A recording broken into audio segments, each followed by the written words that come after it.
Bonjour, une aventure de Sherlock Holmes, un scandale en Bohême. Pour Sherlock Holmes, elle sera toujours la femme. Je l'ai rarement entendu parler d'elle sous un autre nom. À ses yeux, elle éclipse et surpasse l'ensemble de son sexe. Non qu'il éprouvât une quelconque émotion apparentée à de l'amour envers Irène Adler. Toute forme d'émotion, et celle-là en particulier, était insupportable à son cerveau froid et précis, mais si merveilleusement équilibré. Il constituait, je le parierais, la machine à observer et raisonner la plus parfaite que le monde ait connue. Mais une fois amoureux, il se serait retrouvé dans une situation impossible. Il ne parlait jamais de ses douces passions du cœur, sinon avec raillerie ou ironie. Elles sont admirables pour l'observateur qu'il était, parfaites pour lever le voile sur les actions et les intentions humaines. Mais pour le logicien professionnel, admettre de telles intrusions dans son tempérament délicat et subtilement équilibré revenait à introduire un facteur de désordre qui pourrait jeter un doute sur toutes ses déductions. Un grain de sable dans un instrument très sensible, ou une rayure sur une de ses propres lentilles de haute précision n'aurait pas plus de conséquences qu'une émotion forte sur une nature comme la sienne. Et pourtant il n'existait qu'une seule femme à ses yeux, et cette femme était feu Irène Adler, dont le souvenir reste douteux et discuté. J'avais peu vu Holmes ces derniers temps. Mon mariage nous avait éloignés l'un de l'autre. Mon propre bonheur personnel et les centres d'intérêt domestiques qui s'imposent à un homme qui se trouve pour la première fois maître en sa propre demeure suffisaient à absorber toute mon attention. Tandis que Holmes, dont l'âme de parfait bohémien méprisait toute forme de mondanité, demeurait dans notre meublé de Baker Street, enfoui sous ses vieux livres et alternant, semaine après semaine, la cocaïne et l'ambition, l'assoupissement dû à la drogue et l'énergie farouche de son ardente nature. Il était, comme toujours, profondément attiré par l'étude du crime, et il utilisait ses immenses facultés et ses extraordinaires pouvoirs d'observation à pister des indices jusqu'au bout et à résoudre des mystères classés que la police avait jugés sans espoir. De temps à autre, j'entendais quelques vagues comptes rendus de ses activités, de sa convocation urgente à Odessa dans l'affaire du meurtre de Trepov, de la résolution par lui de la singulière tragédie des frères Atkinson à Trincomalee, et enfin de la mission qu'il accomplit avec tant de tact et d'efficacité pour la famille régnante de Hollande. Par-delà ces indications sur son activité, dont je prenais connaissance en même temps que les lecteurs de la presse quotidienne, je savais fort peu de choses sur mon ancien camarade et ami. Une nuit, c'était le 20 mars 1888, je revenais d'une visite chez un de mes patients, j'étais désormais redevenu praticien dans le civil, lorsque mon chemin me mena à Baker Street. Comme je passais devant la porte, dont la mémoire vive sera toujours associée dans mon esprit à mes fiançailles et aux sombres péripéties d'une étude en rouge, je fus pris d'un vif désir de revoir Holmes et de savoir à quoi il employait ses extraordinaires facultés. Son appartement était brillamment éclairé, et, au moment où je levai les yeux, je vis l'ombre de sa grande silhouette mince passer 2 fois derrière le rideau. Il arpentait la pièce avec impatience, la tête enfouie dans la poitrine, les mains croisées dans le dos. À moi, qui connaissais la moindre de ses humeurs et de ses habitudes, son comportement parlait de lui-même. Il s'était remis au travail. Il avait émergé des rêves que lui procurait la drogue et s'était lancé sur la piste d'un nouveau problème. Je sonnai, puis fus introduit dans l'appartement qui fut en partie le mien autrefois. Son attitude ne fut pas très chaleureuse. Elle l'était rarement. Mais il était content, semble-t-il, de me voir. Presque sans mot dire, mais avec un regard bienveillant, il m'installa sur un fauteuil, me jeta sa boîte à cigares et me désigna la cave à spiritueux et une bouteille d'eau de seltz dans un coin. Puis il se tint debout devant la cheminée et m'examina de sa manière pénétrante et si singulière. Les liens du mariage vous vont bien, remarqua-t-il. Il me semble, Watson, que vous avez pris environ 7 livres et demi depuis que je vous ai vu. Seulement 7, répondis-je. Vraiment? J'aurais pensé un peu plus. Rien de plus, je suppose, Watson. Et je remarque que vous êtes retourné à la pratique médicale. Vous ne m'aviez pas dit que vous souhaitiez reprendre le collier. Alors, comment le savez-vous? Je l'observe, je le déduis. Comment saurais-je que vous avez été sérieusement trempé récemment, et que vous avez une bonne des plus maladroites et des plus négligentes? Mon cher Holmes, c'en est trop. On vous aurait probablement brûlé si vous aviez vécu quelques siècles plus tôt. Il est vrai que j'ai effectué une marche dans la campagne jeudi, et je suis revenu à la maison dans un état lamentable.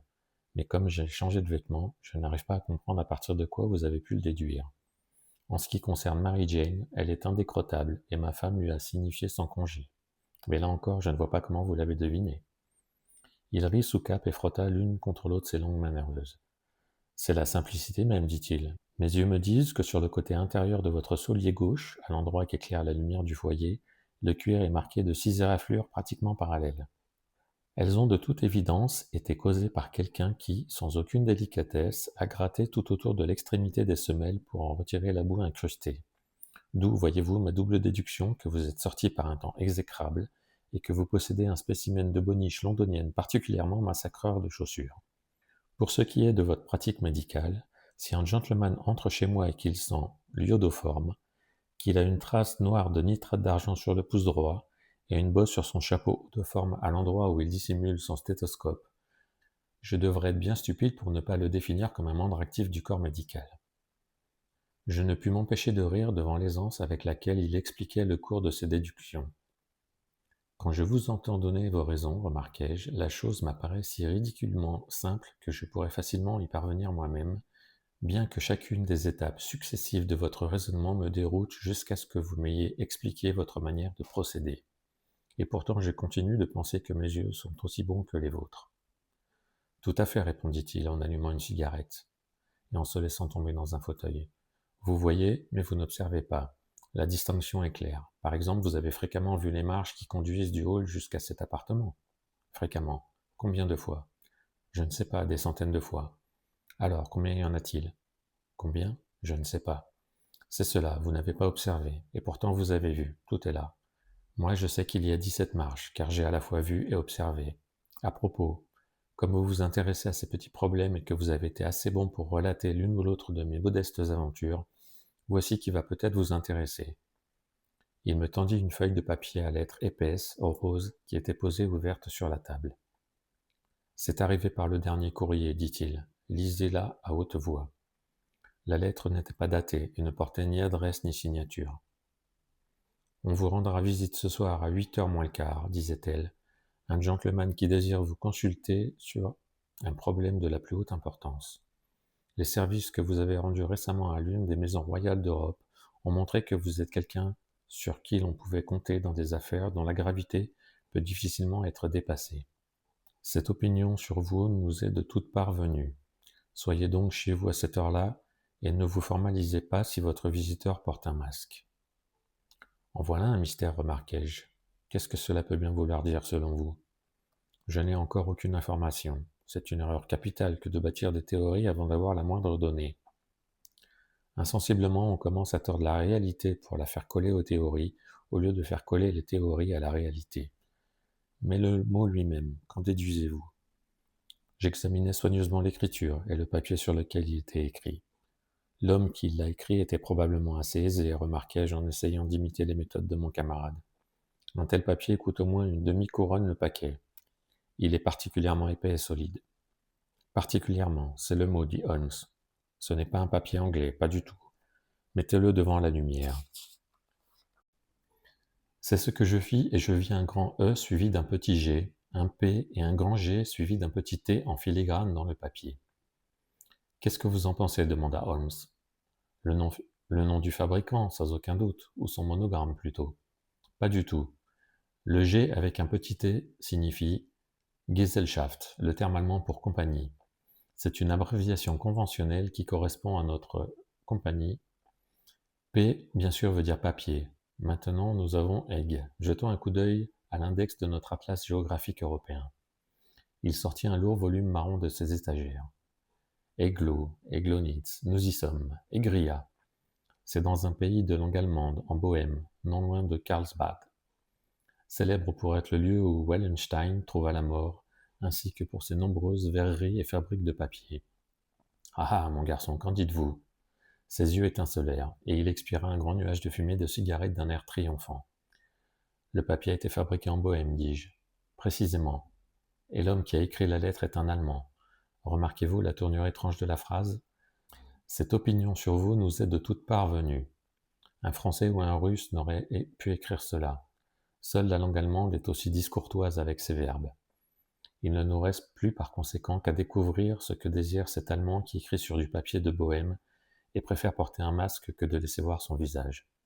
Et d'ailleurs, le voici qui arrive, si je ne m'abuse, pour lever tous nos doutes. Comme il parlait, on entendit le son clair des sabots et des roues qui crissaient contre le trottoir, suivi d'un vif coup de sonnette. Holmes se mit à siffloter. 2 chevaux, d'après le bruit, dit-il. Oui, continua-t-il en jetant un coup d'œil par la fenêtre. Une jolie petite calèche avec une paire de petites merveilles devant. 150 guinées chaque. C'est une affaire dans laquelle il y a au moins de l'argent, Watson. Je crois que je ferais mieux d'y aller, Holmes. Pas du tout, docteur. Restez où vous êtes. Je suis perdu dans mon Boswell. Et cela promet d'être intéressant, ce serait dommage de le manquer. Mais votre client... Ne vous occupez pas de lui, je pourrais avoir besoin de votre aide, et lui aussi par conséquent. Le voici qui vient. Asseyez-vous dans ce fauteuil, docteur, et accordez-nous votre plus vive attention. Le pas lent et lourd que nous avions entendu dans l'escalier puis dans le couloir s'arrêta juste devant notre porte. Puis nous entendîmes toquer d'une manière sonore et décidée. Entrez, dit Holmes. Un homme entra qui ne devait pas mesurer moins de 2 mètres et était doté d'un torse et de membres herculéens. Son habit était riche, mais d'une richesse qui, en Angleterre, s'apparentait à du mauvais goût. De larges bandes d'astrakan garnissaient les manches et les revers de son manteau croisé, tandis que la cape bleu foncé qui était jetée sur ses épaules était doublée de soie couleur de feu et retenue au niveau du cou par une broche constituée d'un béryl unique et flamboyant. Les bottes, qui montaient jusqu'à mi-mollet et étaient ornées de fourrure brune sur le haut, complétaient cet air d'opulence barbare que suggérait son apparence tout entière. Il portait à la main un chapeau à large bord, tandis que la partie supérieure de son visage était recouverte jusqu'aux pommettes d'un masque noir. Il venait sans doute de l'ajuster, car sa main était encore dressée lorsqu'il entra. De la partie basse de son visage, on pouvait voir qu'il s'agissait d'un homme au fort tempérament, à la lèvre épaisse et pendante, avec un grand menton droit suggérant une résolution allant jusqu'à l'obstination. « Vous avez reçu ma lettre » demanda-t-il d'une voix profonde et sévère, marquée d'un fort accent allemand. « Je vous avais dit que je viendrais. » Il nous regarda l'un après l'autre, comme s'il hésitait sur l'homme auquel s'adresser. « Asseyez-vous, je vous en prie, dit Holmes. Voici mon collègue ami le docteur Watson, qui est parfois assez bon pour m'aider dans certaines affaires. À qui ai-je l'honneur de m'adresser? Vous pouvez m'appeler Von Kram, de l'aristocratie de Bohême. Je suppose que ce gentilhomme, votre ami, est un homme d'honneur et de discrétion, auquel je peux faire confiance à propos d'un problème de la plus haute importance. Sinon, je préférerais nettement m'entretenir seul avec vous. » Je me levai pour partir, mais Holmes m'attrapa par le poignet et me repoussa dans mon fauteuil. « Ce sera nous ou personne, dit-il. Vous pouvez dire devant ce gentleman tout ce que vous me diriez à moi. » Le comte haussa ses larges épaules. « Alors je vais commencer, dit-il, par vous engager à garder le secret de la manière absolue pour 2 ans, suite à quoi le problème n'aura plus aucune espèce d'importance. En ce moment, il n'est pas exagéré de dire qu'il est d'un poids tel qu'il risque d'avoir une influence sur l'histoire européenne. » Je promets, dit Holmes. Moi aussi. Vous excuserez ce masque, continua notre étrange visiteur. L'auguste personne qui m'emploie souhaite que son agent reste inconnu de vous, et je vais vous avouer d'emblée que le titre dont je viens me gratifier n'est pas exactement le mien. Je le savais, répliqua Holmes sèchement. Les circonstances sont des plus délicates, et toutes les précautions doivent être prises pour étouffer ce qui pourrait devenir un énorme scandale et sérieusement compromettre l'une des familles régnantes européennes. Pour parler franchement, le problème implique la grande maison des Ormstein, roi héréditaire de Bohême. Je le savais aussi, murmura Holmes, en s'installant dans son fauteuil et en fermant les yeux. Notre visiteur lança un regard de surprise à la forme languide et paresseuse qui lui avait sans doute été décrite comme le raisonneur le plus incisif et le détective le plus énergique en Europe. Holmes ouvrit lentement les yeux et toisa avec impatience notre gigantesque client. « Si votre Majesté consentait à exposer son affaire, remarqua-t-il, je serais le plus à même de la conseiller. » L'homme bondit de sa chaise et arpenta la pièce dans un accès d'agitation incontrôlée. Puis, avec un geste de désespoir, il arracha le masque de son visage et le lança vivement sur le sol. « Vous avez raison, cria-t-il, je suis le roi. Pourquoi chercherais-je à le dissimuler ?»« Pourquoi, oui, murmura Holmes.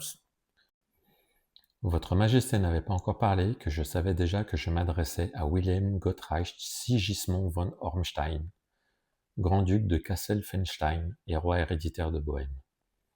Mais vous pouvez comprendre, dit notre étrange visiteur en se rasseyant et en passant la main sur son large front, Vous pouvez comprendre que je ne suis pas accoutumé à m'occuper moi-même de ce genre d'affaires.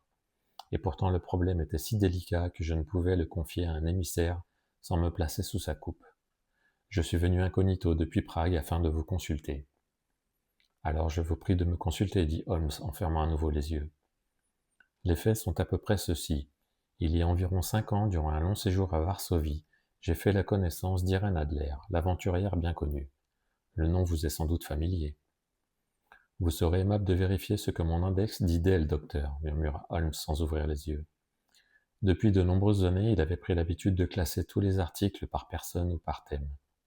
Il était par conséquent difficile de trouver un sujet ou un individu sur lesquels il ne pouvait pas fournir instantanément quelque information. Dans le cas d'Irene Adler, je trouvais sa biographie prise en sandwich entre celle d'un rabbin et celle d'un chef d'état-major qui avait écrit une monographie sur les poissons de grande profondeur. Faites-moi voir, dit Holmes. Né dans le New Jersey en 1858, contralto, la Scala, prima donna à l'Opéra national de Varsovie, oui. Retiré de la scène lyrique, habite à Londres, c'est bien cela. Votre Majesté, si je comprends bien, lui a écrit des lettres compromettantes et est maintenant désireuse de récupérer ces lettres. C'est exactement cela, mais comment... Y a-t-il eu un mariage en secret? Non. Aucun document juridique ou acte officiel? Non. Alors je n'arrive pas à suivre votre Majesté. Si cette jeune personne se servait de ces lettres pour exercer un chantage ou autre, comment pourrait-elle prouver leur authenticité? Il y a mon écriture. Peu, contrefaçon. Mon papier en tête personnelle, volé. Mon propre sceau, imité. Ma photographie, achetée. Nous étions tous deux sur la photographie. Oh, bon sang, c'est très mauvais, votre Majesté a commis là une imprudence. J'étais comme fou, malade. Vous vous êtes sérieusement compromis. Je n'étais que prince héritier à l'époque, j'étais jeune. Aujourd'hui encore, je n'ai que 30 ans. Il faut récupérer la photographie. Nous avons essayé, nous avons échoué. Sa Majesté doit payer, il faut l'acheter. Elle ne vendra pas. La voler alors. 5 tentatives ont été effectuées. À 2 reprises, des cambrioleurs payés par mes soins ont fouillé sa maison de fond en comble. Une autre fois, nous avons détourné sa valise alors qu'elle voyageait. Elle a été attaquée à 2 occasions. Cela n'a donné aucun résultat. Pas de trace de la photographie? Absolument aucune. Holmes se mit à rire. Voilà plutôt un joli petit problème, dit-il. Mais qui est très sérieux pour moi, rétorqua le roi sur un ton de reproche. Très, en réalité. Et que se propose-t-elle de faire avec la photographie? Me ruiner. Mais comment? Je m'apprête à me marier. Je l'ai entendu dire. Avec Clotilde Lothman de Saxe-Meiningen, la seconde fille du roi de Scandinavie. Vous connaissez peut-être la rigidité des principes de sa famille. Elle-même se trouve être l'incarnation de la délicatesse. L'ombre d'un doute quant à ma conduite mettrait un terme à cette histoire. Et Irene Adler menace de leur envoyer la photographie, et elle le fera. Vous ne la connaissez pas, mais elle a une volonté de faire. Elle a le visage de la plus belle des femmes et l'esprit du plus résolu de tous les hommes. Pour ne pas me voir me fiancer à une autre femme, elle est prête à aller aussi loin qu'il le faudra, très loin. Êtes-vous sûr qu'elle ne l'a pas encore envoyé? J'en suis certain. Et pourquoi? Parce qu'elle a annoncé qu'elle l'enverrait le jour où les fiançailles seraient rendues publiques, et elles le seront lundi prochain. Oh, mais alors nous avons encore 3 jours devant nous, dit Holmes en bâillant. C'est très heureux, car j'ai 1 ou 2 problèmes importants à régler auparavant. Votre Majesté va bien sûr demeurer à Londres en attendant. Certainement, vous me trouverez au Langham en demandant le comte von Kram. Alors je vous ferai parvenir une note pour vous informer de notre progression. Je vous en prie, je n'aurai de cesse jusque-là. En ce qui concerne l'argent, vous avez carte blanche. Totalement? Je vous assure que je donnerai l'une des provinces de mon royaume pour avoir cette photographie. Et pour les dépenses immédiates, le roi sortit un lourd sac en peau de chamois de sous sa cape et le posa sur la table. Il y a là 300 livres en or et 700 en billets de banque, dit-il. Holmes gribouilla un reçu sur une feuille de son calepin et la lui tendit. Et l'adresse de mademoiselle, demanda-t-il. Briony Lodge, Serpentine Avenue, St. John's Wood. Holmes en prit note. Une autre question, dit-il. La photographie était-elle encadrée? Elle l'était. Alors bonne nuit, Majesté, je suis confiant sur le fait que nous aurons sous peu de bonnes nouvelles pour vous. Bonne nuit à vous aussi, Watson, ajouta-t-il alors que les roues de la calèche royale s'ébranlaient dans la rue. Si vous étiez assez bon pour venir demain après-midi à 3 heures, j'aimerais discuter de ce petit problème avec vous. À 3 heures précises, je me trouvais à Baker Street, mais Holmes n'était pas encore rentré. La logeuse m'informa qu'il avait quitté la maison peu après 8 heures du matin. Je m'assis néanmoins près de la cheminée, avec l'intention de l'attendre aussi longtemps qu'il le faudrait. J'étais déjà fort intéressé par son enquête, bien qu'elle ne fût pas entourée des aspects sinistres et étranges qui étaient associés aux 2 crimes que j'ai déjà relatés. La nature de l'affaire et le rang élevé de son client lui conféraient en effet un caractère particulier. Précisément, en dehors de l'objet même de l'enquête que mon ami avait en main, il y avait quelque chose dans la maîtrise parfaite qu'il avait de la situation et son mode de raisonnement fin et incisif qui faisait que c'était un plaisir pour moi d'étudier son système de travail et de suivre les méthodes rapides et subtiles par lesquelles il débrouillait les mystères les plus inextricables. J'étais si accoutumé à le voir invariablement réussir que la possibilité même qu'il échoue avait disparu de mon esprit. Il était près de 4 heures lorsque la porte s'ouvrit et un valet d'écurie éméché à l'air peu soigné, portant des favoris, le visage rougeaud et les habits miteux, entra dans la pièce. Bien que je fusse familier de l'incroyable talent de mon ami pour le déguisement, je dus m'y reprendre à 3 fois avant d'être certain que ce fût bien lui. Il fit un signe de tête et disparut dans la chambre à coucher, dont il émergea 5 minutes plus tard, l'air respectable, vêtu comme à l'accoutumée d'un costume de tweed. Enfonçant les mains dans ses poches, il étira les jambes devant la cheminée et rit de bon cœur pendant quelques minutes. Alors ça, vraiment, s'écria-t-il, avant de s'esclaffer et de rire à nouveau jusqu'à être contraint de se jeter en arrière sur le fauteuil, vidé et vaincu. Que se passe-t-il? C'est vraiment trop drôle. Je suis certain que vous ne devinerez jamais comment j'ai employé ma matinée, ni ce que j'ai fini par faire. Je ne sais pas, je parie que vous avez observé les habitudes et peut-être la maison de mademoiselle Irène Adler. C'est tout à fait ça, mais la suite s'est révélée plutôt extraordinaire. Je vais néanmoins vous raconter. J'ai quitté la maison peu après 8 heures ce matin, sous l'apparence d'un valet d'écurie au chômage. Il existe entre les hommes de chevaux une merveilleuse camaraderie, comme une sorte de franc-maçonnerie. Devenez l'un d'entre eux et vous saurez tout ce qu'ils savent. Je trouvai rapidement Briony Lodge. Un bijou cette villa, avec un jardin derrière, mais construite sans retrait par rapport à la rue, 2 étages. Serrure incrochtable sur la porte. Grand salon sur l'aile droite, bien meublé, avec de grandes fenêtres descendant pratiquement jusqu'au sol, équipées de ces ridicules fermetures anglaises qu'un enfant pourrait ouvrir. Derrière, rien de remarquable, sinon que l'on peut atteindre la fenêtre du couloir depuis le toit du garage. J'en ai fait le tour et l'ai examiné sous tous les angles, sans noter quoi que ce soit d'intéressant. J'ai ensuite descendu la rue en flânant, et j'ai découvert, comme je l'espérais, une écurie dans une ruelle qui longe l'un des murs de la propriété. J'ai donné un coup de main aux valets d'écurie qui bouchonnaient leurs chevaux, et j'ai reçu en échange une pièce de 2 pence, un verre de bière panachée, l'équivalent de 2 pipes de tabac brun très fort, et autant d'informations que je le désirais à propos de mademoiselle Adler, sans parler de celles que j'ai obtenues sur une demi-douzaine d'autres personnes du voisinage auxquelles je n'étais pas le moins du monde intéressé, mais dont j'ai dû aussi écouter la biographie. Et sur Irène Adler, donc, demandai-je? Elle a repoussé les avances de tous les hommes, figurez-vous. Elle représente ce que l'on peut trouver de plus délicat dans ce monde sous un chapeau de dame. Voilà ce que l'on peut apprendre dans l'allée serpentine. Elle vit paisiblement, chante lors de concerts, sort en voiture chaque jour à 5 heures et revient à 7 heures précises pour dîner. Sort rarement en dehors de ces heures, excepté lorsqu'elle chante. N'a qu'un seul visiteur masculin, mais le voit souvent. Il est beau, brun, élégant. Ne vient jamais moins d'1 heure par jour, souvent 2. C'est un certain monsieur Godfrey Norton, avocat à la cour.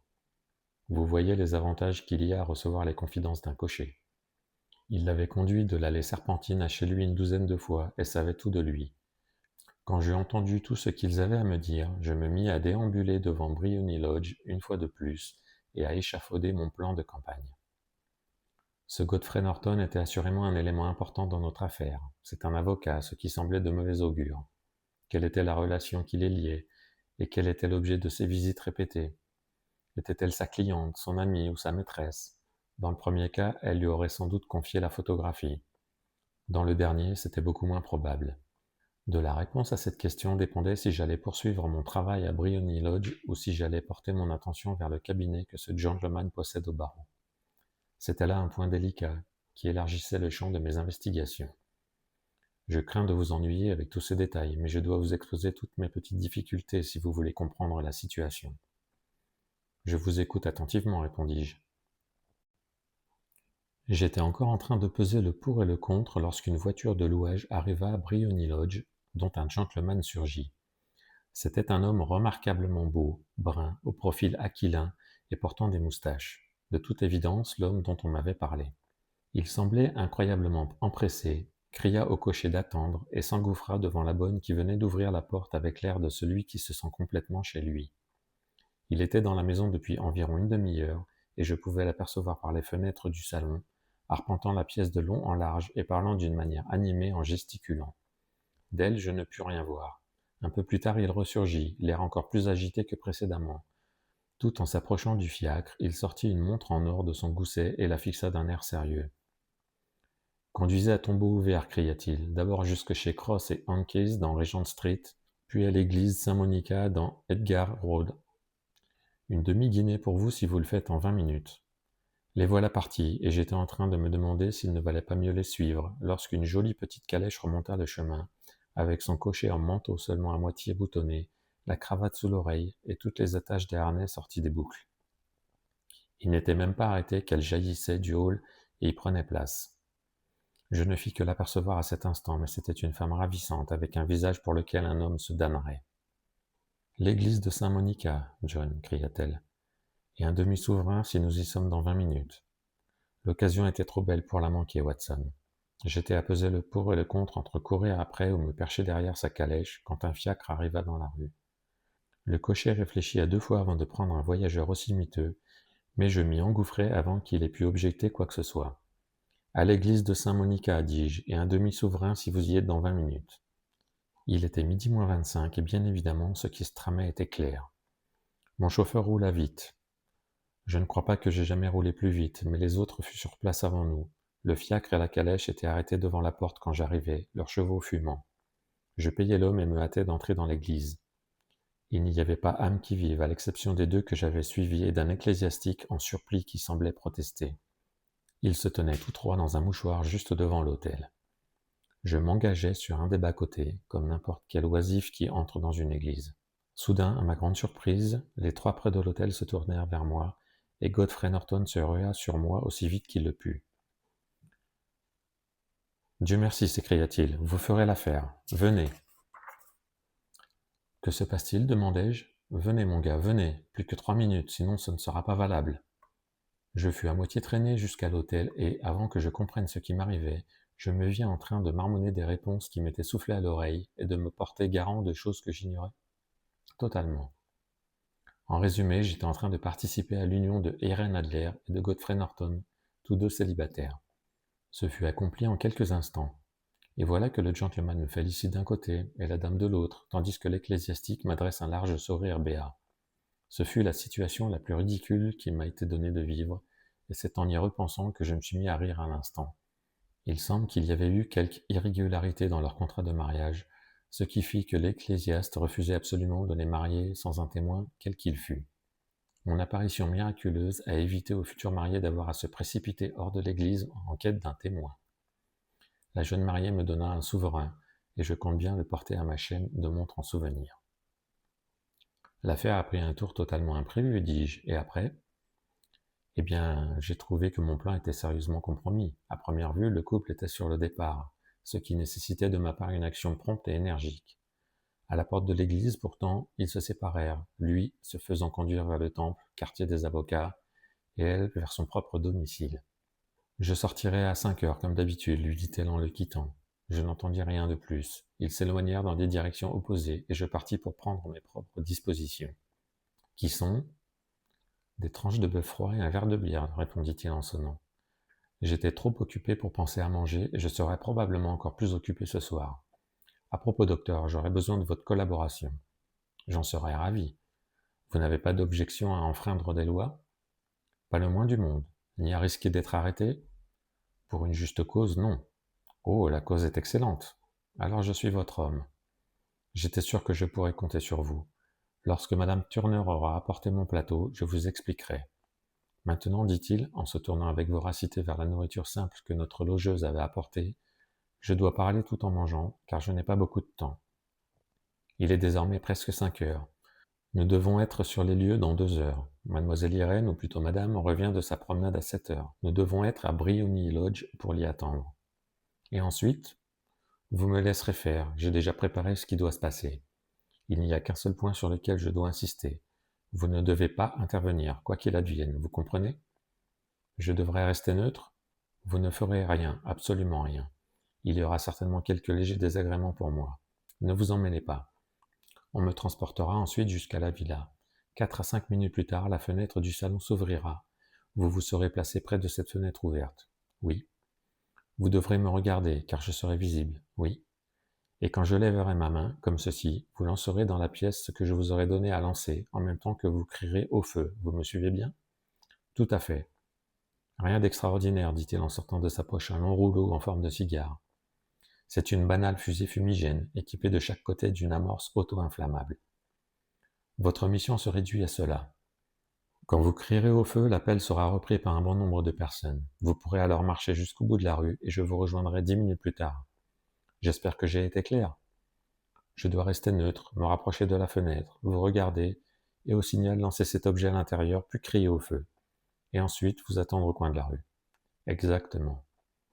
Alors vous pouvez entièrement compter sur moi. Voilà qui est excellent. Je crois qu'il est presque l'heure que je me prépare pour le nouveau rôle que j'ai à jouer. Il disparut dans sa chambre et en revint quelques minutes plus tard sous les traits d'un ecclésiastique non-conformiste, aimable et simplet. Son large chapeau noir, son pantalon bouffant, sa cravate blanche, son sourire sympathique et l'impression générale de curiosité attentive et bienveillante étaient telles que seul le grand acteur John Eyre aurait pu les égaler. Holmes était loin de ne changer que de costume. Son expression, ses manières, son âme même semblaient s'accorder à chaque nouveau rôle qu'il endossait. Le théâtre a perdu un grand acteur, tout comme la science a perdu un grand chercheur, lorsqu'il est devenu un spécialiste du crime. Il était 6h15 lorsque nous quittâmes Baker Street, et il restait encore 10 minutes avant 7 heures lorsque nous nous retrouvâmes dans Serpentine Avenue. La nuit tombait déjà, et on était en train d'allumer les lampes lorsque nous nous mîmes à déambuler devant Briony Lodge, en attendant le retour de celle qui l'occupait. La maison était exactement telle que je l'imaginais après la description succincte de Sherlock Holmes, mais le voisinage m'apparut nettement moins discret que je ne l'aurais cru. Au contraire, pour une petite rue dans un quartier calme, elle était remarquablement animée. Il y avait là un groupe d'hommes vêtus de guenilles qui fumaient et riaient dans un coin, un rémouleur avec sa meule, 2 soldats de la garde royale qui flirtaient avec une infirmière, et plusieurs jeunes hommes bien habillés qui allaient et venaient un cigare à la bouche. Vous voyez, me dit Holmes, alors que nous faisions les 100 pas devant la maison, ce mariage nous simplifie plutôt la tâche. La photographie devient désormais une arme à double tranchant. Il y a des chances qu'elle soit, présent, aussi peu disposée à la laisser voir à M. Godfrey Norton que notre client ne l'est à ce qu'elle tombe sous les yeux de la princesse. La question maintenant est celle-ci. Où allons-nous trouver la photographie? Où? Oui, c'est cela. Il est peu probable qu'elle la transporte avec elle. Elle est encadrée, trop grande pour être aisément dissimulée dans le vêtement d'une femme. Elle sait que le roi est capable de la faire attaquer et fouiller. 2 tentatives de la sorte ont déjà été effectuées. On peut donc en conclure qu'elle ne la porte pas sur elle. Ou alors, son banquier ou son avocat. Il y a cette double possibilité, mais j'incline à penser qu'il ne s'agit ni de l'un ni de l'autre. Les femmes sont par nature assez cachottières, et elles préfèrent s'occuper elles-mêmes de leurs petits secrets. Pourquoi la remettrait-elle à quelqu'un d'autre? Elle peut avoir confiance en elle-même, mais elle ne peut savoir exactement quelle influence indirecte ou politique est susceptible de peser sur un professionnel. Par ailleurs, souvenez-vous qu'elle a résolu de s'en servir dans les jours qui viennent. Elle doit se trouver un endroit où elle peut facilement mettre la main dessus. Elle doit être dans sa propre maison. Mais elle a été cambriolée 2 fois. Pfff! Il ne savait pas chercher. Mais comment allez-vous chercher? Je ne vais pas chercher. Mais alors, comment? Je vais l'amener à me la montrer. Mais elle refusera. Elle ne le pourra pas, mais j'entends le fracas des roues. C'est sa voiture. À partir de maintenant, appliquez mes instructions à la lettre. Tandis qu'il parlait, la lueur des feux d'une voiture passa le long de la courbe que dessinait l'avenue. C'était une jolie petite calèche qui arrivait bruyamment jusqu'à la porte de Briony Lodge. Comme elle s'arrêtait, l'un des traînes savates du coin de la rue se rua pour ouvrir la porte, dans l'espoir de gagner une petite pièce, mais il fut bousculé par un autre traîne savate qui s'était précipité avec la même intention. Une violente querelle éclata, encore exacerbée par les 2 gardes royaux qui prirent parti pour l'un des traînes savates, et par le rémouleur, tout aussi acharné à défendre le camp opposé. Un coup fut porté, et aussitôt la dame, descendue de sa calèche, se retrouva au centre d'un amas d'hommes se bagarrant de manière enfiévrée, se frappant l'un l'autre de leurs poings et de leurs cannes. Holmes se rua dans la foule pour protéger la dame, mais au moment de la rejoindre, il poussa un cri et tomba au sol, du sang ruisselant sur son visage. En le voyant s'écrouler, les gardes tournèrent les talons dans une direction et les traînes savates dans l'autre, tandis qu'un certain nombre de personnes plus distinguées, qui avaient assisté à l'échauffourée sans y prendre part, se jetèrent dans la foule pour aider la dame et assister le blessé.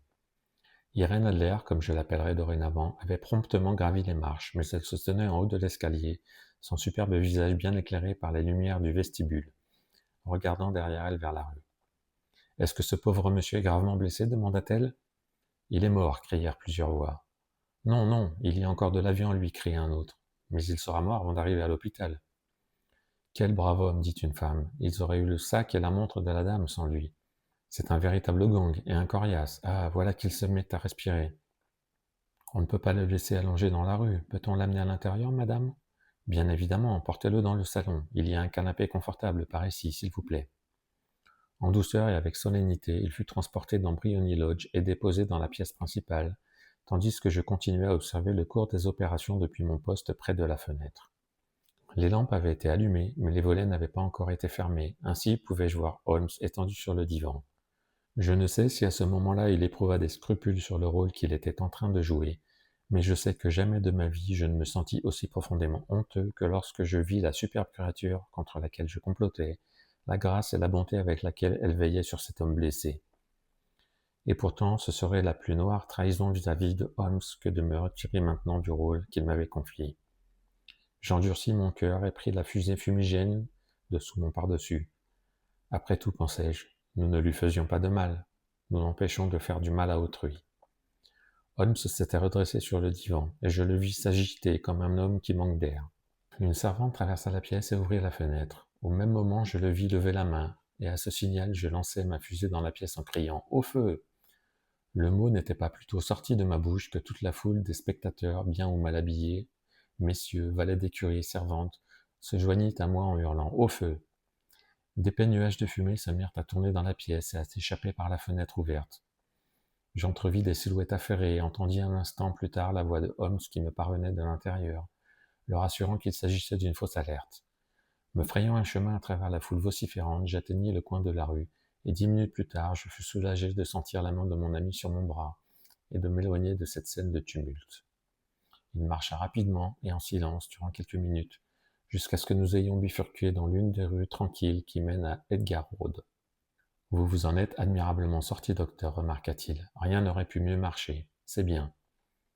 Vous avez la photographie ? Je sais où elle est. Et comment l'avez-vous appris ? Elle me l'a montrée, comme je vous l'avais bien dit. Je suis toujours dans le flou. Je ne souhaite nullement en faire un mystère, dit-il en riant. Le problème était fort simple. Vous avez bien évidemment compris que tout le monde dans la rue était complice. Ils ont tous été recrutés pour la soirée. C'est ce que j'avais supposé.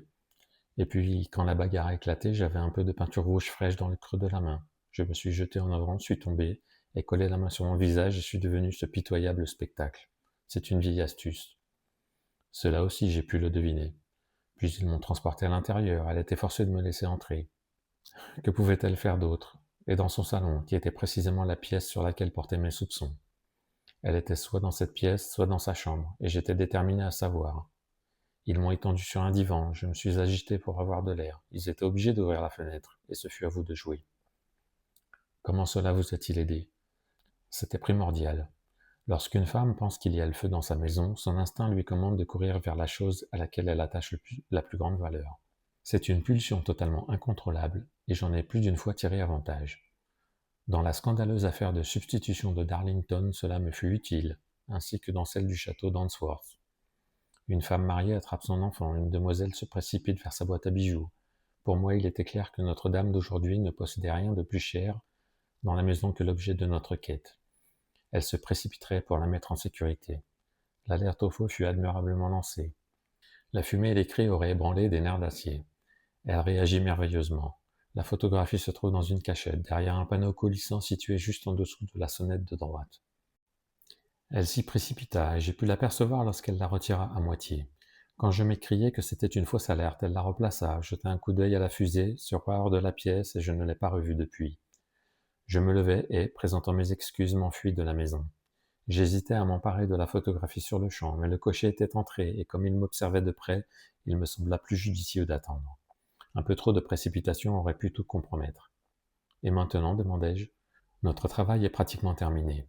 Je m'y rendrai avec le roi demain, et avec vous, si nous accompagner vous intéresse. Nous serons conduits au salon pour y attendre la dame, mais il est probable que lorsqu'elle se présentera, elle ne nous y trouvera pas, non plus que la photographie. Ce sera sans doute une joie pour le roi de la récupérer de ses propres mains. Et quand vous y rendrez-vous? À 8 heures du matin. Elle ne sera pas levée, par conséquent nous aurons le champ libre.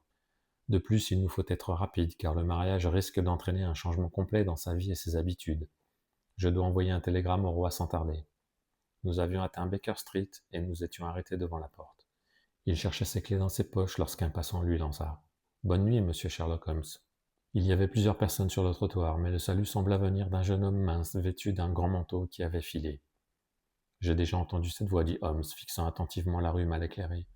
Mais je me demande bien qui diable cela pouvait être. Je dormis à Baker Street cette nuit-là, et nous étions en train de prendre notre café et nos toasts lorsque le roi de Bohême entra précipitamment dans la pièce. « Vous l'avez pour de bon » cria-t-il en attrapant Sherlock Holmes par les deux épaules et regardant son visage avec anxiété. « Pas encore. Mais vous avez bon espoir. »« J'ai bon espoir. »« Alors venez, je n'ai cesse de partir. »« Il nous faut un fiacre. »« Non, ma calèche attend en bas. »« Alors cela simplifie les choses. » Nous descendîmes et partîmes à nouveau pour Briony Lodge. « Irène Adler est mariée, commença Holmes. « Mariée? Depuis quand? »« Hier. »« Mais à qui? »« À un avocat anglais nommé Norton. »« Mais elle ne peut pas l'aimer. »« J'espère qu'elle l'aime. Et pourquoi l'espérez-vous? Car cela épargnerait à votre majesté tout risque d'ennui futur. Si la dame aime son mari, c'est qu'elle n'aime pas votre majesté. Si elle n'aime pas votre majesté, il n'y a aucune raison qu'elle s'immisce dans des projets de votre majesté. C'est vrai, et pourtant, eh bien, je regrette qu'elle ne soit pas du même rang que moi. Quelle reine elle aurait fait? Il sombra dans une réflexion affectée jusqu'à ce que nous atteignions Serpentine Avenue. La porte de Briony Lodge était ouverte, et une vieille femme se tenait en haut des marches. Elle nous regarda d'un air sardonique comme nous descendions de la calèche. « Monsieur Sherlock Holmes, je suppose, dit-elle. »« Je suis Sherlock Holmes, répondit mon compagnon, tout en la regardant d'un air interrogateur et quelque peu étonné. C'est cela, ma maîtresse m'a dit que vous viendriez probablement. Elle est partie ce matin avec son mari, de Charing Cross, par le train de 5h15 pour le continent. » Comment? S'écria Sherlock Holmes en reculant, blanc de contrariété et de surprise. Vous voulez dire qu'elle a quitté l'Angleterre? Oui, et pour ne jamais y revenir. Et les papiers? Demanda le roi de sa grosse voix. Tout est perdu. Nous allons bien voir. Sherlock Holmes passa devant le domestique et pénétra dans le salon, suivi par le roi et moi-même. Les meubles étaient éparpillés en tous sens, étagères démontées, tiroirs ouverts, comme si la dame les avait précipitamment dévalisés avant de s'envoler. Holmes se jeta sur la corde de la sonnette, tira en arrière un petit volet glissant et plongea la main à l'intérieur. En retira une photographie et une lettre. La photographie représentait Irène Adler en robe de soirée, et la lettre portait l'inscription suivante. À Monsieur Sherlock Holmes. À conserver jusqu'à ce qu'il en prenne possession. Mon ami l'ouvrit et nous l'allûmes tous les trois. Elle était datée de minuit la nuit précédente et était rédigée comme suit. Cher Monsieur Sherlock Holmes, vous avez vraiment bien joué. Vous m'avez totalement roulé. Même après l'alerte au feu, je n'ai eu aucun soupçon. Mais ensuite, quand je me suis rendu compte comment je m'étais trahi, je me suis mis à réfléchir. On m'avait prévenu à votre sujet il y a déjà quelques mois. On m'avait dit que, si le roi devait employer un agent, ce serait probablement vous, et on m'avait donné votre adresse. Pourtant, malgré tout cela, vous m'avez obligé à révéler ce que vous vouliez savoir. Même après que le doute se fût insinué en moi, je trouvais difficile de penser du mal de ce vieil ecclésiastique gentil et doux. Mais vous le savez, j'ai moi-même reçu une formation d'actrice. Le costume masculin n'a aucun secret pour moi. Je tire souvent parti de la liberté qu'il offre. J'envoyai John, le cocher, vous surveiller, courus à l'étage, mis mes vêtements de marche, comme je les appelle, et redescendis juste au moment où vous partiez. Voilà, je vous ai ensuite suivi jusqu'à votre porte pour m'assurer que j'étais bien l'objet de la curiosité de M. Sherlock Holmes. Puis, assez imprudemment, je vous ai souhaité bonne nuit et suis parti vers le temple pour aller voir mon mari. Nous pensâmes tous deux que nous enfuir était la meilleure solution, poursuivis que nous étions par un si formidable adversaire. Vous trouverez donc le nid vide quand vous viendrez demain. Quant à la photographie, votre client peut dormir en paix. J'aime et suis aimé par un homme meilleur que lui. Le roi peut faire ce qu'il voudra sans rencontrer d'opposition de la part de celle qu'il a cruellement trompée. Je la garde uniquement pour me garantir et pour avoir une arme qui me protégera toujours contre toute action qu'il pourrait entamer dans le futur. Je laisse une photographie qu'il souhaitera peut-être conserver, et je demeure, cher monsieur Sherlock Holmes, très sincèrement vôtre. Irène Norton, née Adler. Quelle femme, oh quelle femme, cria le roi de Bohême quand nous eûmes tous trois lu cette épître. Ne vous avais-je pas dit combien elle était vive et résolue? N'aurait-elle pas été une reine admirable? N'est-il pas dommage qu'elle ne soit pas de mon rang? De ce que j'ai vu de cette dame, elle semble en effet être d'un tout autre rang que votre majesté, dit Holmes froidement. Je suis désolé de ne pas être parvenu à donner une meilleure conclusion au problème de votre majesté. Au contraire, cher monsieur, s'écria le roi, tout est pour le mieux, je sais que sa parole est d'or. La photographie est désormais en sûreté, tout autant que si elle avait été jetée au milieu des flammes. Je suis heureux d'entendre votre majesté parler ainsi. J'ai une dette immense envers vous, je vous prie de me dire comment je pourrais récompenser. Cette bague? Il fit glisser un serpent d'émeraude de son doigt et le tendit dans le creux de sa main. Votre majesté possède une chose à laquelle j'accorde encore plus d'importance. Vous n'avez qu'à le désigner. Cette photographie. Le roi le dévisagea, ahuri. La photographie d'Irène, s'écria-t-il. Bien sûr, si vous le souhaitez. Je remercie votre majesté, alors l'affaire est terminée. J'ai l'honneur de vous souhaiter une très bonne journée. Il s'inclina et, se tournant sans prêter attention à la main que le roi avait tendue vers lui, il s'en alla en ma compagnie rejoindre son domicile. Et voilà comment un grand scandale menaça d'atteindre le royaume de Bohême, et comment les excellents plans de M. Sherlock Holmes furent déjoués par l'ingéniosité d'une femme. Il avait l'habitude de plaisanter à propos de l'intelligence féminine, mais je ne l'ai pas entendu le faire ces derniers temps. Et quand il parle d'Irène Adler, ou lorsqu'il fait allusion à sa photographie, c'est toujours sous ce titre très honorable, la femme.